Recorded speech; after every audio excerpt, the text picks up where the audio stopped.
अस्सलाम वालेकुम नाज़रीन, रिपोर्टिंग विद असद में आपको खुशामदीद। नाज़रीन, इस वक्त मैं इस्लामाबाद हाई कोर्ट के चीफ जस्टिस अतर मिनल्लाह की अदालत के बाहर मौजूद हूँ और यहाँ कुछ देर कबल वज़ीर आज़म शहबाज शरीफ पेश हुए और एक लापता सहाफ़ी के बच्चे ने इनसे सवाल किया अदालत में कि वज़ीर आज़म मेरे अब्बू कब आएंगे। ये एक ऐसा दर्दनाक सवाल था कि शायद वज़ीर आज़म के पास इसका जवाब नहीं था। और यही बात जो है वज़ीर आज़म ने इस्लामाबाद हाई कोर्ट के चीफ जस्टिस अतर मिनल्ला जब इस केस की समाअत कर रहे थे, लापता अफराद के केसेस की समाअत कर रहे थे, तो उन्होंने ये सवाल अदालत के सामने भी दोहराया। आज यहाँ पर जो है लापता अफराद के केसेस की जो है वो समाअत थी। वज़ीर आज़म शहबाज शरीफ जो है उनको अदालत ने समन किया हुआ था और इस वजह से समन किया था कि जो गुज़िश्ता समाअत हुई थी एक माह कबल, उसमें ये अदालती आर्डर में ये लिखा हुआ था कि अगर लापता अफराद जो है वो बाजियाब नहीं होते, इस हवाले से कोई ठोस पेशरफ नहीं होती, तो चीफ एग्जीक्यूटिव जो है वज़ीर आज़म जो है वो ख़ुद आकर अदालत में एक्सप्लेन करें, वजह बताएं कि ये इस पर कार्रवाई क्यों नहीं हो रही। इस केस की आपको तफसीलात बताएंगे, लेकिन अभी तक अगर आपने चैनल रिपोर्टिंग सब्सक्राइब नहीं किया तो चैनल ज़रूर सब्सक्राइब कीजिए। तो नाज़रीन, आज जब इस्लामाबाद हाई कोर्ट में ये गुज़िश्ता रोज़ भी यहाँ पर काफ़ी गहमा गहमी थी, बड़ी सख्त सिक्योरिटी थी, क्योंकि साबिक़ वज़ीर आज़म और चेयरमैन पाकिस्तान तहरीक इंसाफ इमरान खान ने यहाँ पर पेश होना था और आज उससे भी तकरीबन थोड़ी सी ज़्यादा सख्ती थी और वही इंतज़ामात थे जो गुज़िश्ता रोज़ के इंतज़ामात थे।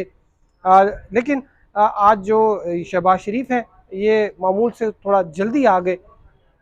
9:30 बजे का टाइम था, लेकिन ये तकरीबन 9:20 पर जो है वो कमरा अदालत में मौजूद थे। इमरान खान जो है वो उनको 2:30 बजे का टाइम दिया गया था, वो तकरीबन 2:35 पर जो है वो अदालत में आ गए थे। बहरहाल ये जो यहाँ पर सहाफ़ी हैं उनके लिए गुज़िश्ता रोज़ भी एक अज़ाब था। 3 जो है वो चेक पोस्टें अदालत के अंदर बनी हुई हैं, वहाँ से क्लियर होकर आगे जाना पड़ता था। आज भी यही हुआ और इसमें कुछ जो है वो सहाफ़ी जो है वो सिक्योरिटी एहलकारों से यहाँ पर उनकी कोई झड़प भी हो गई। बहरहाल जब केस की समाअत शुरू हुई तो फिर मामूल के मुताबिक जो है वो सहाफ़ियों ने अपने फ़राइज़ सर अंजाम देने शुरू कर दिए। शहबाज शरीफ जो हैं जब वो अदालत में पेश हुए तो मैंने उनसे सवाल किया कि क्या ये लापता अफराद के हवाले से हुकूमत ने वाकई कोई संजीदा कोशिशें कर रही है। तो अभी वो जवाब दे रहे थे कि चीफ जस्टिस अतर मिनल्ला जो है वो अपने जो है वो कमरा अदालत में जो है वो तशरीफ़ ले आए, तो फिर जो है वो उनके एहतराम में सब खड़े हो गए, वज़ीर आज़म भी खड़े हो गए और हम जो और दीगर सहाफ़ी जो थे वो भी साइड पर हो गए, और ताकि हम जो अदालती कार्रवाई है उसके जो पॉइंट्स हैं वो नोट कर सकें। वो जो पॉइंट्स हैं आज के ख़ास जो वहाँ यहाँ पर बात हुई है वो मैं आपको बताऊं कि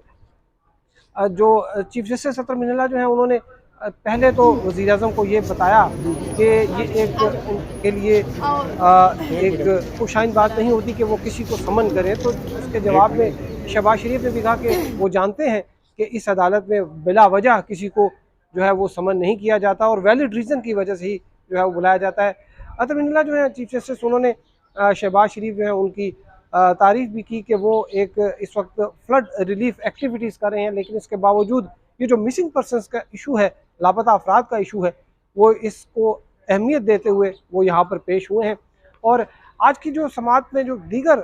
बातें थी उसके साथ साथ जो लापता अफराद का कमीशन है जिसमें जस्टिस रिटायर्ड जावेद इकबाल जो कि सुप्रीम कोर्ट जैसी मुअज़्ज़ज़ अदालत के जज रहे, उनके कंडक्ट का भी जो है वो ज़ेर बहस आया। बातें नहीं हुई कि उन्होंने ये बात नहीं कि वो क्या बातें करते रहे। नैब में भी आपने उनके जो कार्रवाइयाँ वो करते रहे वो आपने देखी होंगी, लेकिन जो लापता अफराद के हवाले से उनका जो कंडक्ट था, और ख़ुसूसन जो लापता अफराद की कोई अगर शख्स कोई मिसिंग हो जाता और उसकी अगर कोई जवान बीवी या उसकी बहन उनके सामने पेश होती तो वो उसके साथ जो है वो फ्लर्ट करने की कोशिश करते थे। ये बात अदालती रिकॉर्ड पर जो है ये पहले भी लाई गई और जो मिसिंग पर्सनस कमीशन के हवाले से जो अभी शिकायत आ रही हैं उनमें ये शिकायत भी जो है कि वो हरासमेंट जो है वो सेक्सुअल हरासमेंट का जो भी है उनके ऊपर इल्ज़ाम आता है। ताहम इसमें वज़ीर कानून जो थे आज़म नज़ीर तारड़, उन्होंने कहा कि जो एक रिपोर्ट बनाई जाएगी उसमें ये चीज़ जो है ये उनका कंडक्ट जो है वो भी अदालत के सामने रखा जाएगा। ताहम आज जो मामला थे उसमें जो सबसे बड़ी बात वो ये की कि अदालत ने जब वज़ीर आज़म से सवाल किया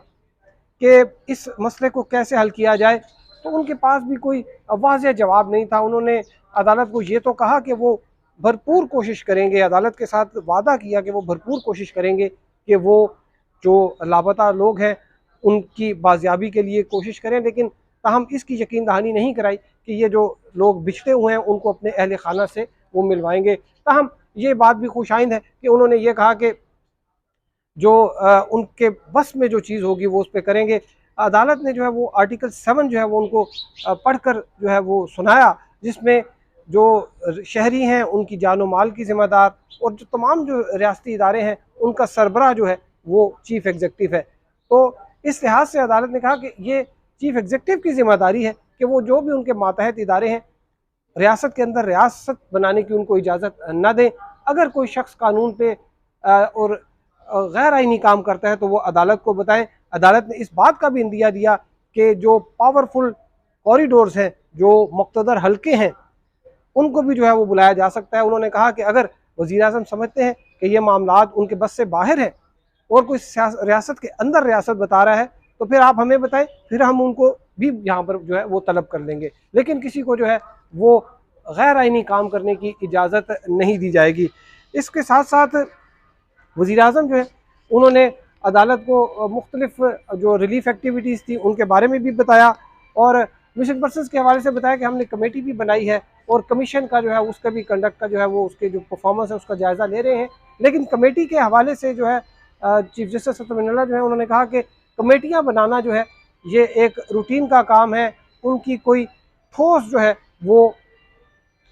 उनके कार्रवाई जो है वो सामने आनी चाहिए। जिस पर आज़म नज़ीर तारड़ ने बताया कि ये रवायती कमेटियाँ नहीं हैं, ये ओपन डोर कमेटियाँ हैं और उसमें खुलकर जो है वो लोगों से बात होती है। और आज़म नज़ीर तारड़ ने जो है वो ये भी अदालत के सामने एक बात रखी कि इस पर जो है वो हुकूमत चाह रही है कि सियासी जमातों को